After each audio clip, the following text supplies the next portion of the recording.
Good morning, everyone. Welcome back to the Banner Saga. So, we're not in the best shape right now, with only 3 days of supply left, and our morale, it's hovering at normal, but it's gonna drop.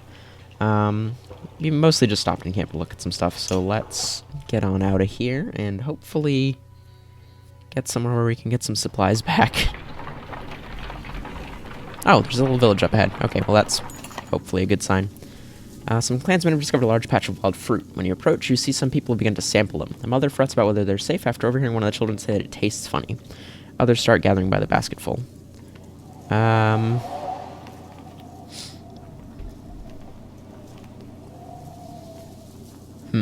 We need the supplies kind of desperately. But I don't want to accidentally poison some of the animals in the caravan, so take a bite myself. Several watch as you taste the fruit. You pause after swallowing and feign choking. A let rushes to your side in panic, but your laughter soothes everyone's concern. Soon everyone is a little tipsy from the fermented fruit, and spirits are high. Yes, okay, so we got an extra day of supplies, and our morale got bumped up, which is excellent. Although, you know, not the best situation still. Hopefully we can get something from... Ah, yes, they have a market. Ivor tells you, we can't stay here long. It'll take 3 straight days to cross Burra Pass, so stock up. There's no stopping once we leave. He takes off to speak with Elder Varl about setting up defenses. Dad, says Alette, appearing at your side. I liked old Ivor. Somewhere in the back of your mind, you feel the same way. You focus on preparations instead, realizing that you may be one of the first humans about to set foot in Einartoft. Okay, so we need 3 days of supplies, which we have, but we should probably have more in case something goes wrong. I don't think we have enough renown to level anyone up, and at this point our main concern is keeping people from, you know, dying of starvation. So we are gonna go just buy as many supplies as we can. Okay, good. That should be more than enough to keep us going. And then, do we rest for a day? How are we looking? I feel like we only have 1 person injured.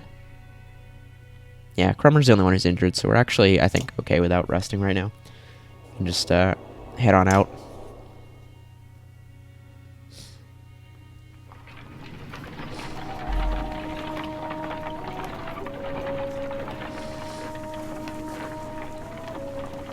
We approach a city that only Varl have seen and cross a bridge that only Varl could build. Let us hope that we are the only unwelcome visitors to pass.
All these warriors. Another great war is upon us, says Crummer.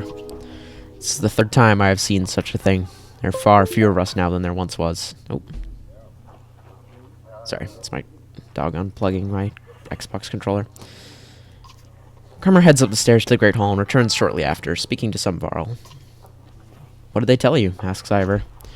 By all accounts, the Dredge are coming here. Looks like they plan to end the Varl for good this time.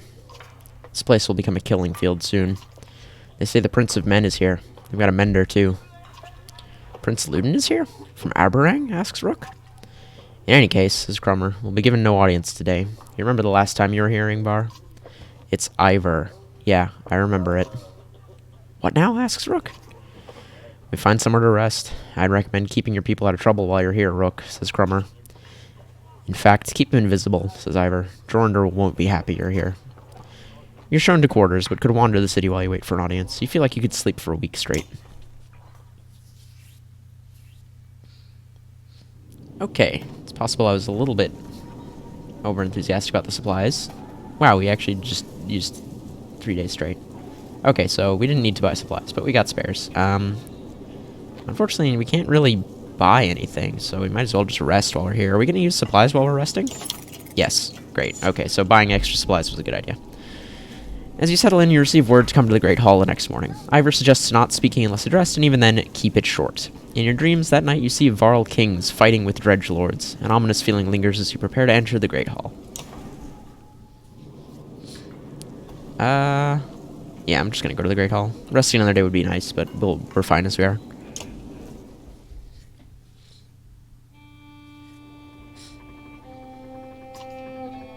Enough, Avind. The bridge stands. Find some other way, says what I'm assuming is the Varl King. Greetings from Wormtoe, Jornder. I've brought an ally, says Crummer. Who are these people, asks Ludin. We don't have time for games. Wait, I know you, says Jornder.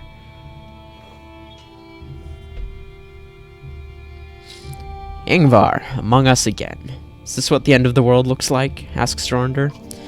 Jornder steps down from his throne to get a closer look. In the light, you spy deep wounds on the Varl King. It was my last option.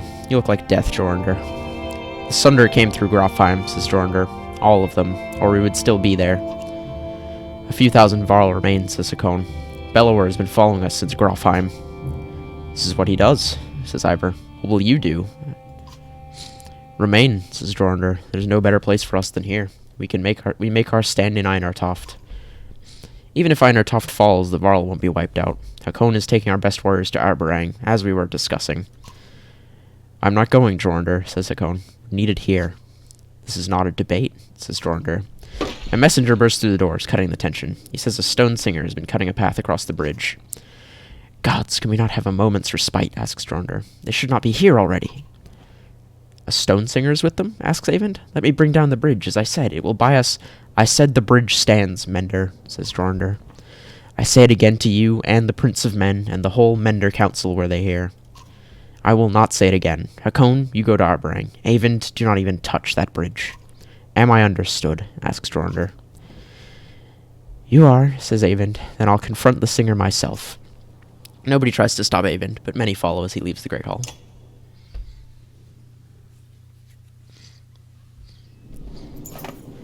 The Mender walks past great companions of Varl on the way to the bridge, or great companies of Varl. A tall, thin creature stands there, 2 black spears over its shoulders, ringed by dredge. The Varl have backed away in fear.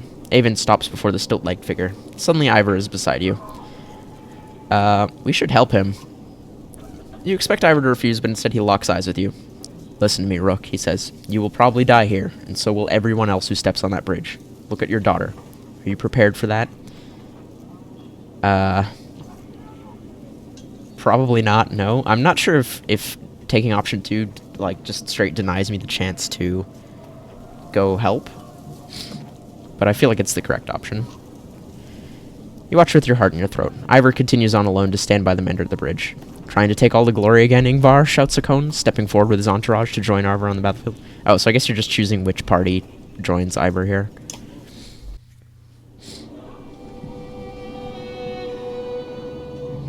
Okay, well, it's probably for the best that we have a bunch of Varl with us and not Rook's group of humans who, you know, are good, but probably not the best thing to have right now. So the Mender can throw lightning and can restore armor, which is great, but I probably don't want him standing at the very front here. So let's organize our line like that. There we go. Okay, so these guys... Alright, he's not going yet. You are, but I don't know what you do. Wounded allies explode, doing strength damage to adjacent enemies. Stone Singer lowers allies' armor, but sharp leaders their strength. Okay, that's a concern. But this dude doesn't go for a little while, which means we're going to have probably an opportunity for you guys to close in on him. For now, I don't know what your range is, unfortunately. But chances are you're going to move up to attack us anyway, so I may as well just advance out to meet you. Okay, Spear Lady is doing something. Alright, so now we can actually just knock this guy out right away because Hakon's so strong. And I like that idea a whole lot. So, let's do that.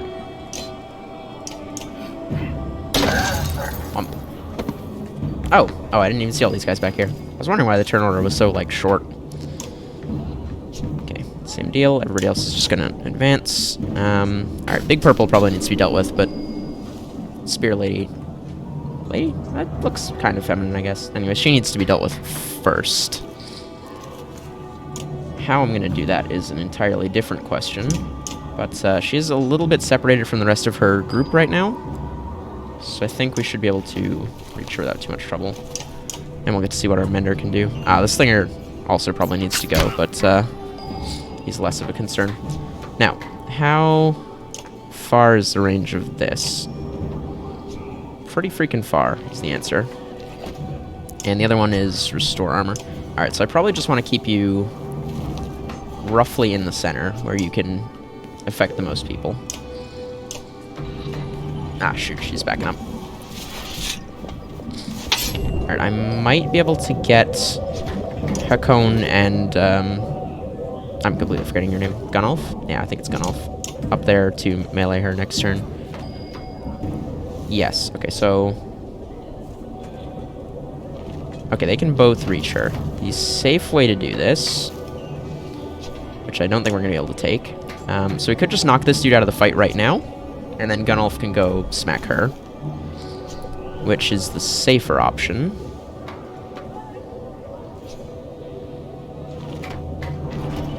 Particularly with... Or we could just have Hakon...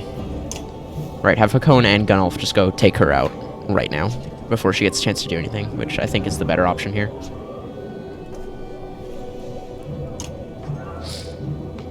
Because I don't actually know what she's doing right now, but I want her to stop.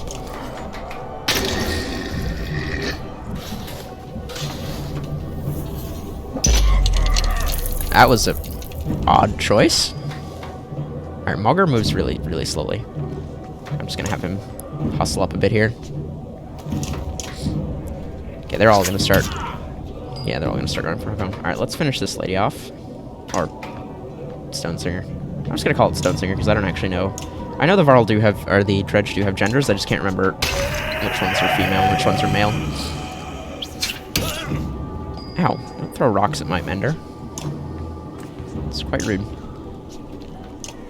Okay. There we go. Now I can get stuck in here. Oof. Alright, that's a reasonable chunk of damage. Now, so I think if I can arc lightning you, it should zap to that guy. Might also zap to Hakon, though. I'm not entirely positive how that works. Let's give it a go and find out. Strike target for 2 strength. Continues diagonally doing +1 strength damage each time. Well, you have a ton of points, so let's just see what happens if I do this.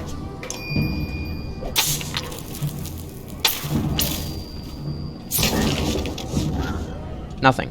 Okay, it didn't bounce to anyone. Alright, that's unfortunate. Oh! Alright, well there goes our Mender. So that was a goof on my part. Well, Ivor has Battering Ram. That doesn't help us. We just want to wear this dude's armor down. Crack. Ow. Alright, Hakon's taking a bit of a beating, but that's fine. That guy's not much of a threat anymore. I don't think we need to worry about him. Instead, we're going to focus on getting rid of these dudes. Oh, I should have gone for the other guy, because he's going to go next.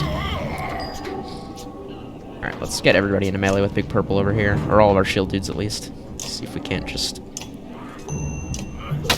ruin his day while we're over here. Ow. Okay, Gunnulf is taking a beating as well. Oh, same deal. Just keep wearing these dudes down as best we can.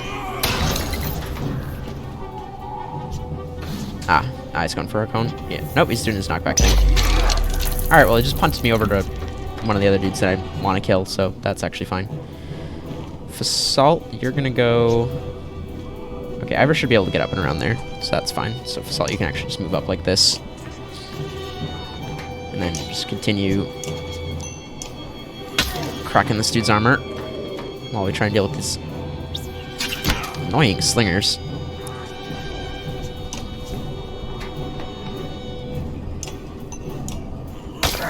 Okay. We should be able to put some damage on this guy now, at least hopefully. Okay. Bold plan. Now, you have... No, you have Sundering Impact, which is... strength and armor damage to targets and adjacent enemies. So we can actually hit both these guys. But I probably want to target this dude, because he's got more health. So, Sundering Impact. Yeah, just max that out. Ah, he's got 1 HP left. Oh, Gunolf's about to have a rough day. Yep, there he goes. Alright, well, time to get this guy out of the way. Alright, okay, Slinger with 1 HP. Being kind of annoying, but not really doing anything. Gunolf is in a bad way, and I would like to keep him alive if I can, but I don't really have many options on that front. Oh, this guy can't move that far, so I can actually just have Gunolf book it, like up to here. The less people injured, the better. Yeah, okay, so he's... Oh, dear. Alright, that's a lot of our damage. Just got beat up there. Can we actually... Okay, good. We can start putting some damage on this guy. Rude. Okay. Again, just keep stacking damage on this guy. He gets to go next, which means he might kill Ivor unless we can put enough damage on him. Just... I don't think we... Oh, maybe. He might just have enough armor to survive. Nope. Damn. Or Hakon, I mean. Oof. Okay. Break enemy's armor. It's not very useful. Probably more useful if I'd upgraded it, but such is life. Okay, Slinger continues to be annoying. Gunolf, I'm just gonna have you try and get in behind this. Actually, where can this guy move to? Okay, so if I keep you here, you can maybe get in behind that Slinger and take him out. While all of our shield guys just beat on this dude. Hopefully no reinforcements slow up, because that would be awkward.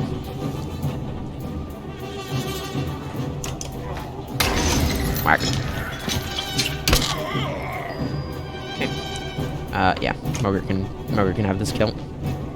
God, he moves so slowly, though.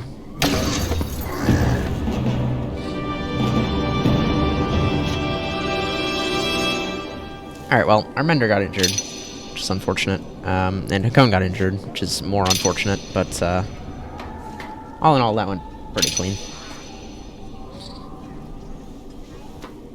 Hope there's not more fighting after this.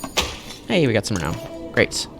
The Stone Singer falls hard. A howl like a hurricane sweeps across the bridge. The dredge part like a black sea. From their depths steps a crimson behemoth, and a wave of sheer terror hits you like you've never felt before. Bellower. Everyone back off, shouts Ivor. Eyvind and the other Varls step back, almost against their will. You can't pull yourself away from watching what happens next.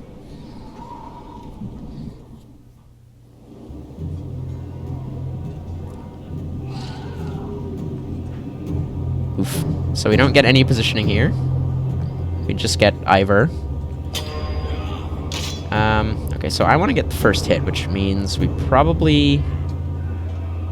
We want to back Ivor up a couple spaces here, because that guy can move... He can move an extra 2. So I want Ivor to be here.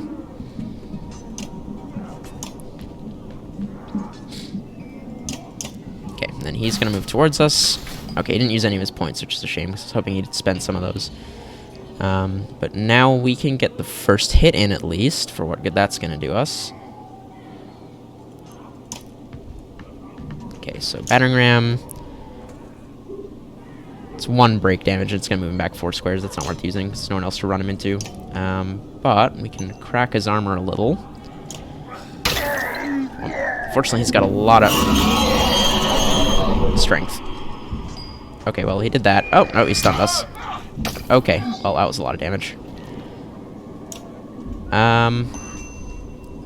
Alright. Not a ton we can do here. Yep.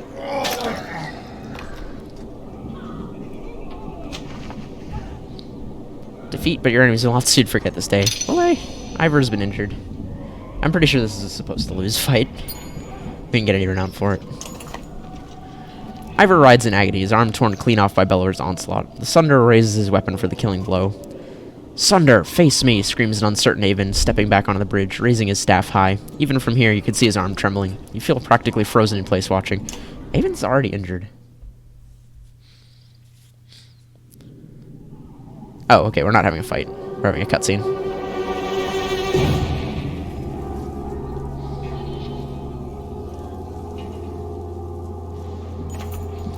Avon recoils in terror from the massive serpent that has appeared in the distance. Even Bellower backs away. It leans in close to inspect the two armies, flicks its great tongue, and then indifferently lurches over the mountains and out of sight.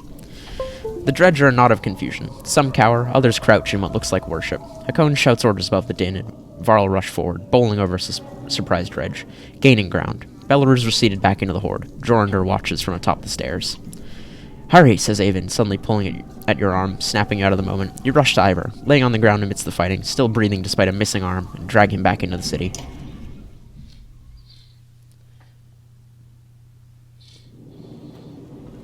Alright, we should go talk to our buddy Avon.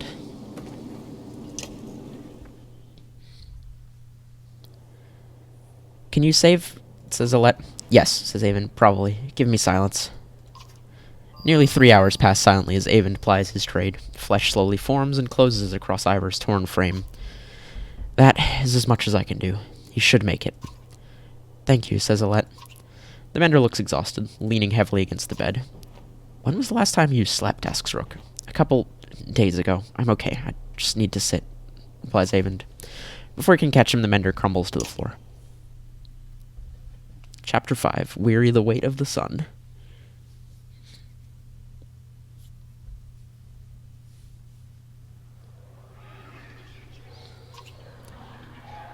I can't. Your sight swims as if underwater. Memories fly away like startled ravens before you can capture them. With great effort, you remember who you are. Juno. You also realize that a monumental serpent is speaking to you. Now, your last certainty was that you died some time ago, and that it is about to happen again.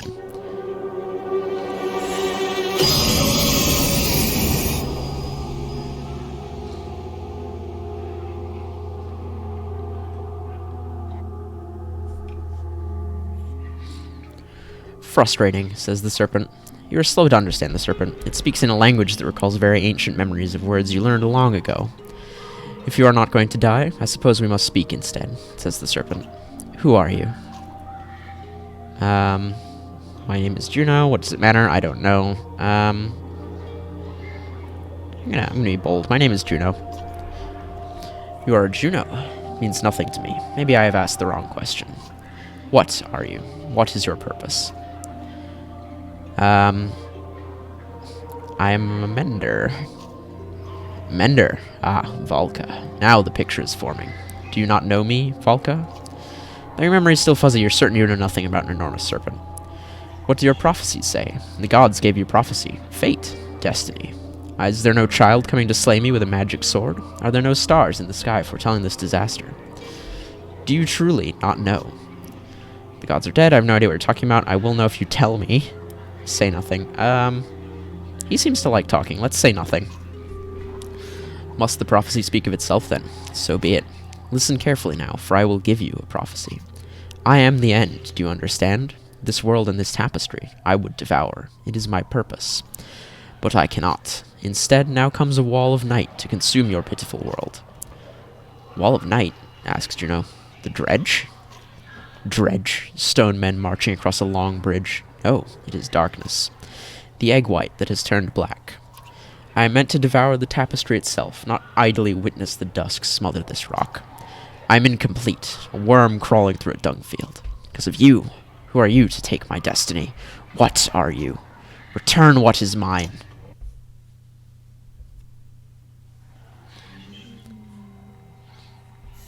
Oh. Attempt number 2. "Avon," says Juno. "Juno? You're alive? You're alive!" says Avon. "How? Where are you? Wait, where am I?" "Asleep, I presume," says Juno, "or unconscious. I'm in Ridgehorn, I think. A serpent was trying to kill me. Now I'm talking to you. Time is moving strangely. I've lost swaths of memories, but I found you, for a short time at least. The serpent said something about a long bridge, so I took a guess. It came after you? We saw it at Einartoft. Are you okay? Asks Avend. It tried to turn me to ash after we spoke. I'd be surprised if that's the last we've seen of it. It could tear the land apart or crush cities if it wanted. What do we do? Asks Avend. It gets worse. A prophecy of the gods that I've never heard of, says Juno. There are still prophecies out there? Asks Avend. It was vague. Sounded like that serpent was supposed to swallow the world, replies Juno. Instead, some kind of darkness or nothingness is seeping from the north. It devours whatever it touches. That would explain why the dredge are swarming on us like someone kicked an anthill, says Avend. Avend, are you in danger? Asks Juno. You could say so. Bellower is here. The Varl are holding him off, but not for much longer, I think. Of all the Sunder, why the immortal one? Bellower. That is the worst of luck, says Juno. I would have you come to me, but we will have to do this the hard way. Listen closely. I will return to Strand and find passage down the Red River. You must leave Einartoft and meet me in Sigerholm. Juno, we'll never make it to Sigerholm. Bellower is about to overtake us. The Varl won't listen to a thing I... Find a way. Do whatever it takes, says Juno. I will not be able to contact you again before Sigerholm. Go. And Avend. Yes? I love you. Aw. So sweet.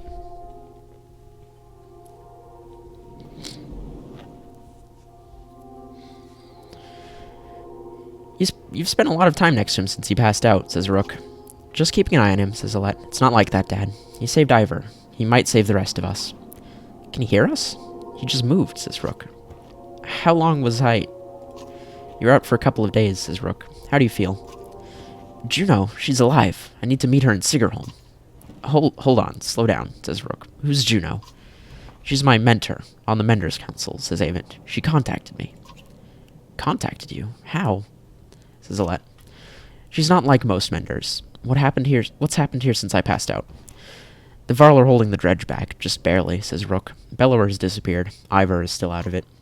Jornder sent Hakon, Luden, and a couple hundred Varl away to Aberrang. I don't know how long we'll be able to hold out here. Rook, I need your help, says Avent. Take me to Sigerholm. Juno is going to meet us there. Sigerholm? That's got to be a week away at least, and just abandon Einartoft? Maybe, or... No, I could destroy that godforsaken bridge myself. That would delay the immediate threat, but Jornder will never agree to it. I need to understand a few things, Avent, says Rook. Why won't the Varl King destroy the bridge? How would you collapse the bridge by yourself? What do we do about Bellower? What is going on around here? Why won't the Varl King destroy the bridge? I can't completely understand it myself, says Avent. Last time I mentioned it, he made his mind very clear. He'll let the city and the rest of the world fall before that damned bridge. How would you collapse the bridge by yourself? Not by myself. I could blast it apart, but this bridge wasn't made to fall. It'll take time and concentration. That's why I need your help. And the Varl will try to stop me. It could mean holding off both the dredge and the Varl. What do we do about Bellower? I can't stop him, but I believe Juno can. That's why we need to go. We could just leave. And let the Varl die to give us a head start, asks Alette. It's not my first choice. I've done everything I can on my own, replies Avend. What is going on around here? That serpent, Bellower. Look, I know things are...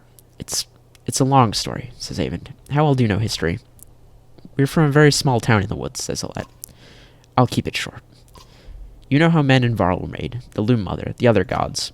In the First Great War, the armies of Men and Varl hated each other. They fought bitterly for land and dominance. Then one of the gods created the dredge, and they were such a threat that unless Men and Varl set aside their differences, they threatened to wipe out both races. So they did. They ended the war, pushed the dredge into the north, and formed an alliance that has held ever since. The Second Great War began generations later. The dredge rallied their forces, defeated the Varl who watched the borders, and laid waste to unsuspecting settlements throughout the world. They were led by Sunder, powerful dredge warlords and weavers like Bellower.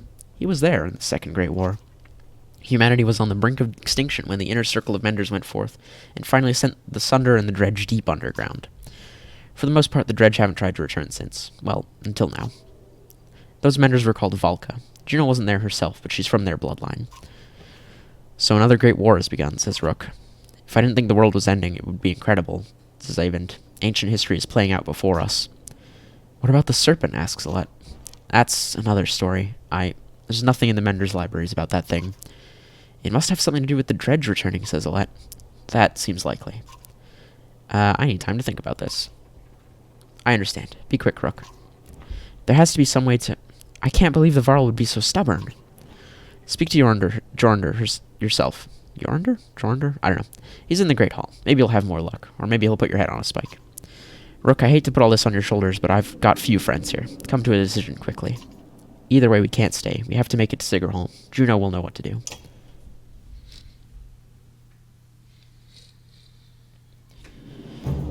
And there you have it. We have a quest on our hands. Either way, that is a good place to call it for today. Thank you all so much for watching, and I will see you all in the next episode. Goodbye.